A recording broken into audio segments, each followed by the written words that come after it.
Welcome to In a Nutshell, the podcast dedicated to all things agricultural consulting. I'm Dylan Brush here with soil genius and ag consultant Bill Brush, and we're delighted to accompany you on this journey where we break down the different aspects of agricultural consulting. In each episode, we'll dive into the realm of agriculture through the eyes of Bill Brush, where consultants like Bill play a vital role in empowering farmers, agribusiness, and agricultural organizations. If you're passionate about agriculture, problem solving, and enjoy a little bit of detective work, this podcast is tailor-made for you.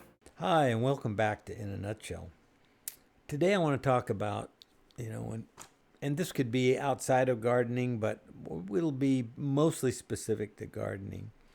And particularly in areas where you have what I call four seasons, true winter, spring, summer, and fall. And the one thing you'll know inherently is that some plants just don't thrive in certain conditions. And I want to talk a little bit about why that is. And the other part of that is that some are very flexible, can be planted almost any time of the year. And the other part is that some will not survive a frost event or any extended long cold periods.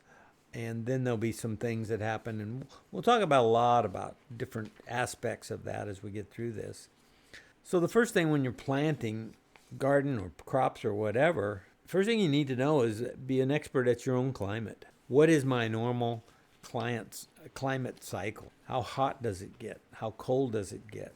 There's extended periods of wet, rainy weather, because this will really, make what you can and can't plant and what you want to be successful at. It'll really define it. The other part is, which is also very important, is what type of soil do I have? Do I have a sandy soil, or do I have a sandy loam? It's got a little bit of more texture to it, or do I have a loam, which has got a little bit more, or I've got a heavy clay, or moderately heavy to a heavy clay.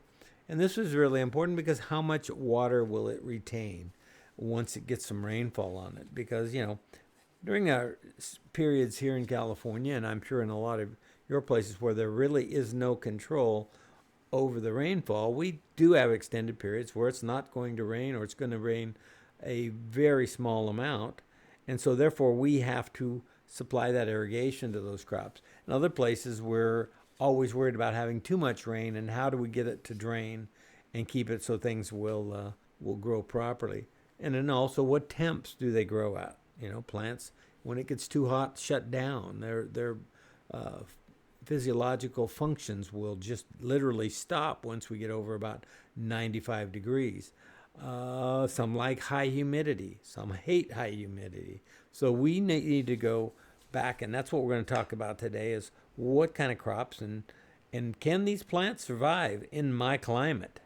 So, and then one thing that I think that when we look at our crops, we can look around to people around us. If you're thinking you want to plant a crop in your area, but you haven't seen any planted anywhere around you, so probably a pretty good reason for that is that it doesn't grow well here, or it doesn't bear fruit. I'm going to take a tree crop that people probably really love, and those are avocados. Avocados essentially need to be grown in a frost-free environment.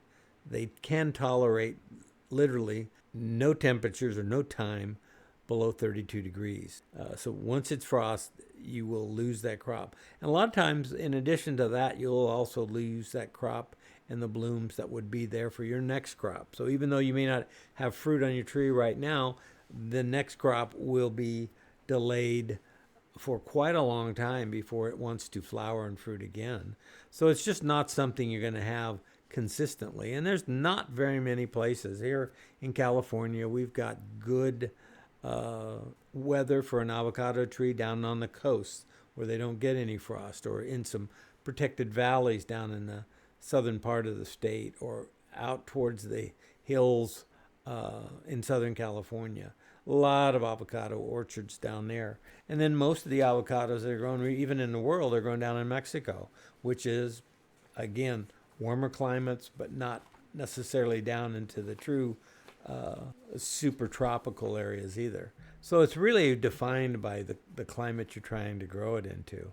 But if you want to grow, and say we're getting back a little bit to your garden, and you want to grow some vegetables, well, you're not going to be successful in the wintertime trying to grow corn, tomatoes, artichokes, asparagus, even peppers. None of those are going to survive any amounts of real super cold, frosty temperatures. So those are your spring summer type. So we see a lot, in the valley, or both commercially and in gardens. You go to any of your big box stores, the Home Depots and the Lowe's, and even some of the more, the Walmarts, then the Targets, and also even in some of the places like Costco, if they've got some plants that they're selling. Now Bill's going to get into talking about the different types of crops that belong in the different types of seasons. What happens in the spring is they bring out all from usually grown in hothouses, bell peppers and eggplants and tomatoes and chives and collards and normally things like your asparagus and artichokes are annuals that are perennials where you plant them and get them established and then they grow up. And now during the winter, you will cut them off at ground level, and then they'll come up. Artichokes a little bit different than that, but asparagus particularly, you'll cut down on your rows, and then in the spring, when the temperatures get right and the soil temperature gets up to a certain level, they will start to push through those beautiful spears of asparagus that we like so much. In the fall and winter, particularly in the winter, you're going to be looking at a lot of what we call brassicas, the cauliflowers and the broccoli, the Brussels sprouts. They're very winter hardy, and you can grow a crop like kale, lettuces, beets is another good winter crop. Some do a little bit better, but some of the vegetables like bok choy and Chinese mustard and mustard greens, these can go and get through the winters very well. You'll have things like beets, a root crop. Celery is another one that likes fall and winter. Onions, radishes, spinach, chards, multiple ones, and turnips. These are all good fall crops. A lot of times you like to get them started in the fall where they'll come up and then take them through the winter and they'll finish out. You'll be done with them in spring. A lot of these have good lapovers because you can grow lettuces, and several of these also in the springtime. What most of these don't like is the super, super hot temperatures we can get here in the valley, or if you're down in Southern California or into Arizona and New Mexico, if you're down in those areas where you got just this, heat that just is unrelenting, they just don't do as well. But when you're doing these things, the other thing you need to know is that you fertilize things different at different times of the year. You're looking at in the wintertime, one of the most important nutrients, particularly if you just plant a crop, to get it rooted in is phosphate because it stimulates root growth and root development. It's essential for a lot of the physiological functions of photosynthesis and respiration. So we need phosphate. Well, it's not well taken up in cold, damp temperatures. And so what you might be thinking about doing is getting a way to get some phosphate into that early at planting. You might put just a little bit of and there's lots of products on the market that are good at it, very, very biological available, and not tying up the type of phosphate that'll get tied up. It'll stay there for your plant to get into and get at a good start. Because again, just like rainfall, we don't really have a good control of temperature either. We know it will get cold at a certain point, but we can't guarantee it's going to stay long enough till we get our plants super established. Now Bill's going to get into talking a little bit more about the fertility side of winter crops. The other thing that people don't think about much either when we're talking about wintertime fertility is my form of nitrogen I'm using. One of the problems is if you're in heavier rainfalls and you're planting a lot of nitrogen, you're going to need to make a lot of small applications. In a garden application, it's not as bad because you're there coaxing things along, coming back after a heavy rainfall or something and putting a little bit of nitrogen in there. Not heavy amounts, but just a little bit to keep things in the active growing standpoint. But if you're using things that are ammonium based, and one of the things with some of the phosphates, not the ones I was talking about, those real biologically available ones, but more in the typical formats of 1620O, a diammonium phosphate, or a 1152O. These are dry products that are monoammonium phosphate, the 1152. Those types of phosphates come with an ammonium backing on it. That 11% or 16% is almost 100% ammonium. That being the case, one of the problems you get is with colder temperatures, particularly when it gets damp, the ammonium doesn't leach. It's a great thing about that is it sticks around. The bad thing about it is if it's extended periods of time, the ammonium is the only type of nitrogen that these plants are getting, and they can get overloaded with it, and it can have some toxic effects. But even more so than that, what it can do is it can create a bolting effect. We see that in carrots, we see it in cabbage, we'll see it in a lot of different vegetable crops that we plant. And the reason that, like I say, that you look at that is that what it's doing is it's going to seed early, because the ammonium is what I like to call it's the reproductive form of nitrogen. It's got many, many uses throughout the plant. It'll basically supply nitrogen needs, but it'll also create those precursors for fertility that will make it want to bolt. It'll make it want to go to seed. It'll make it want to finish its biological function, which is to reproduce itself. So if it doesn't have any nitrate to help it boost that vegetative growth, and it's all getting ammonium, NH4, nitrogen with 4 hydrogens on it, it will basically give you the net effect of not getting it fully mature, not getting the type of plant. A good example is carrots. We don't care about the top, but once the top bolts and starts to make a seed head, it drags the sugar right along with it, and so your carrots become either not as big as they would be, and definitely not as sweet as they would have been, because they're taking that energy from that root and putting it up into the seed head that they're now forming. So it's very careful with ammonium-based fertilizers, because I've seen many crops in long periods of wet, cold conditions, and as soon as it gets any chance of any clear weather, it bolts and you get lots of seed heads developing. And what it can do is it can make your vegetables very flat tasting. They don't have any real sweetness to them. It'll actually take them clear to bitter. I don't know how many people have bought produce and taken it home, and they could be lettuces, cabbages, etc., and they can be very bitter. And that means that was very, very close to being a full-out bolting and pushing out a stalk to put its seed head on and develop that. So those are the kind of things that you need to be really careful.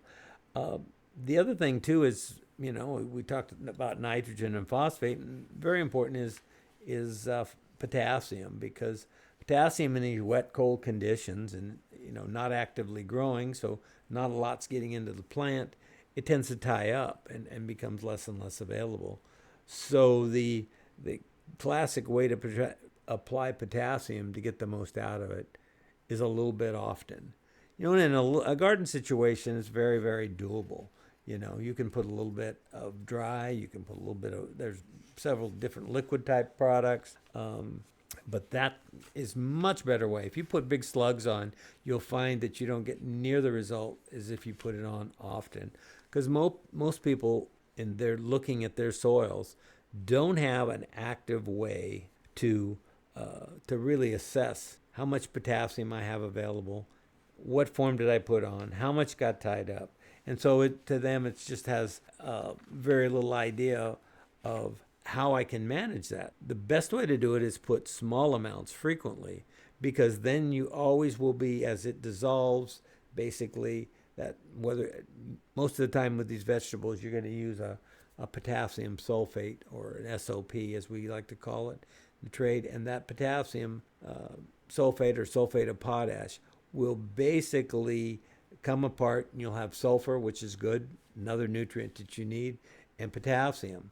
And after a while, then it will begin to tie up with other things, carbonates and bicarbonates in your soil. And so over the length of that, you won't have it available. So even though you've put enough for your crop, you haven't put enough actually to actively go out there. The other thing I like to talk about is rainfall. And rainfall is going to leach out your sulfur. If you're in a garden plot, even if you think, well, I've only got, a foot of soil, once it gets out of the top 6 inches, very little of the nutrient that gets down to the bottom 6 inches is available. And so, when you work that up and turn it over and regenerate all this bottom and put it back up on top, you'll have some sulfur there for a while before it moves back through again. So if you have no way for any of those nutrients to actually leach all the way out, in other words, you have an open top bottom where once it gets to the bottom of your box or however your garden is set up, it just keeps right on moving down.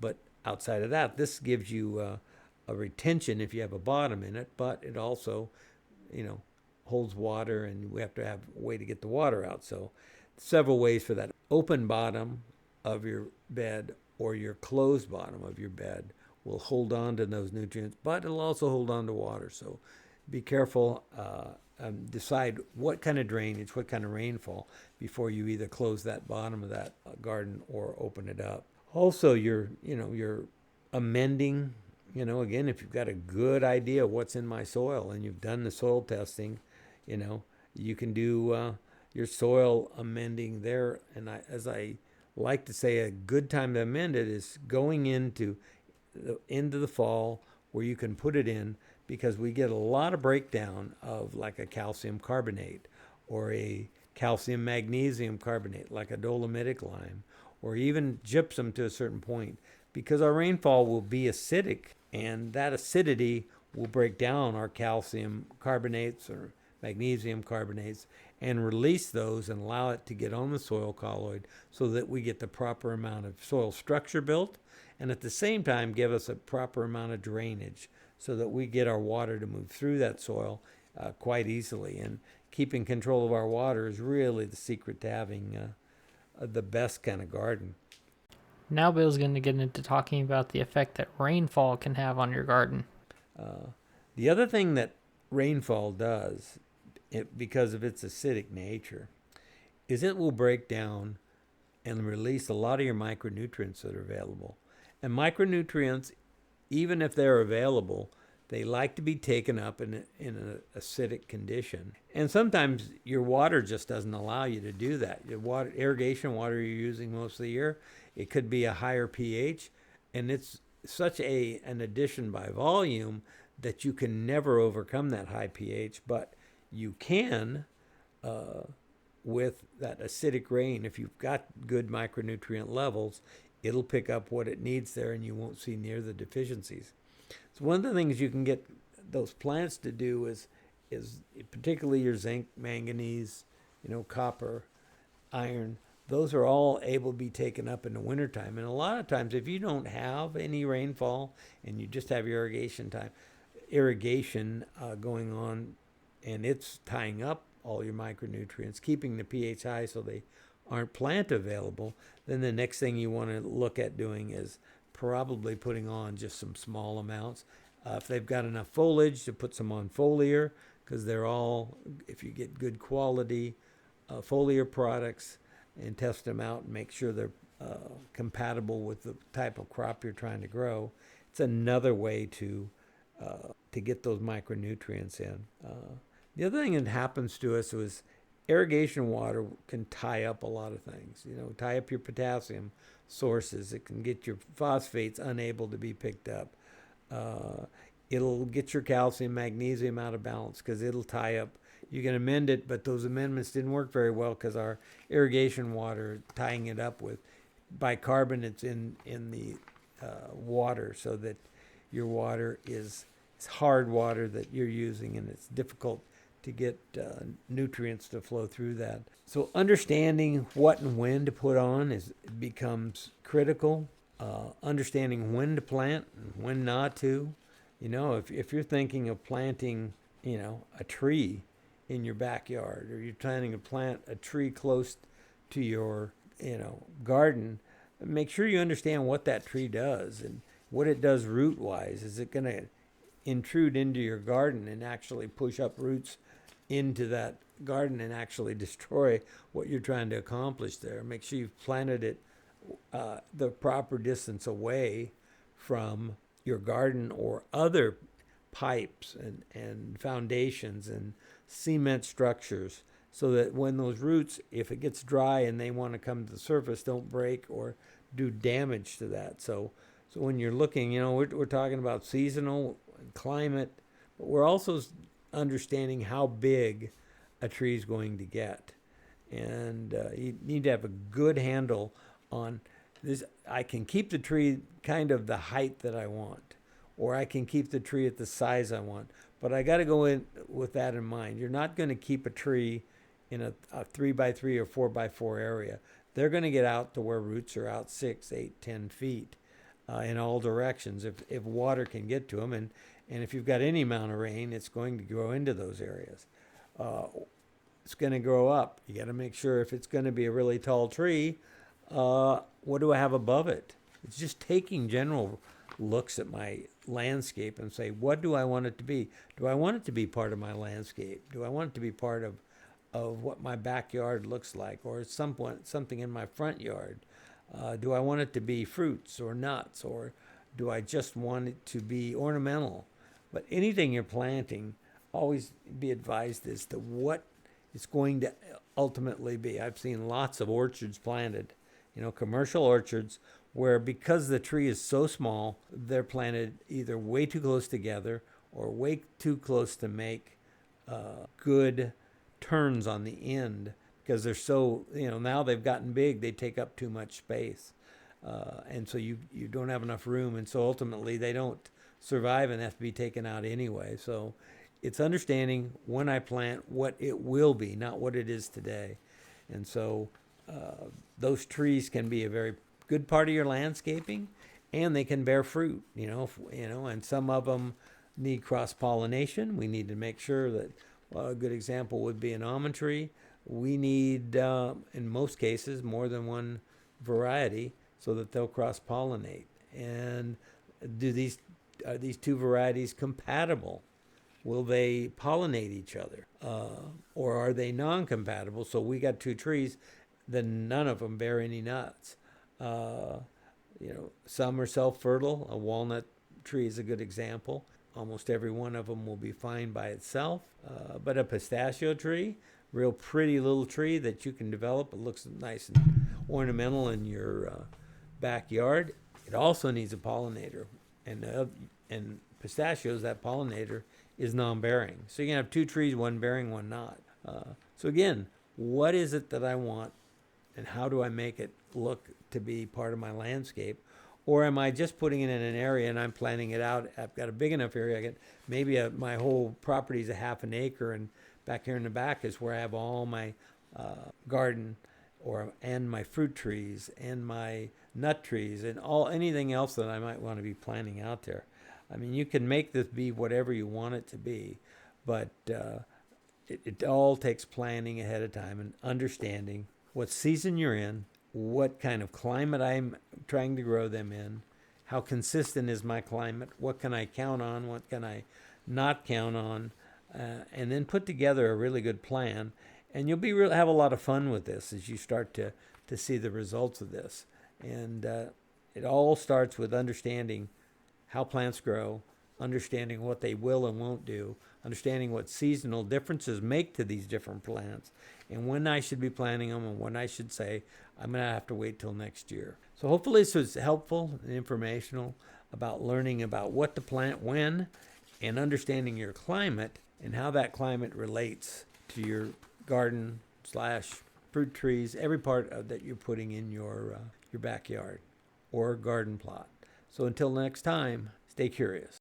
Thanks for another absolutely fantastic episode of Agriculture in a Nutshell, Bill. I'm sure that everyone listening really loved what you had to say about the impact of seasons on their garden plots and just their plants in general. Make sure to leave a like, comment, and subscribe, and always stay curious.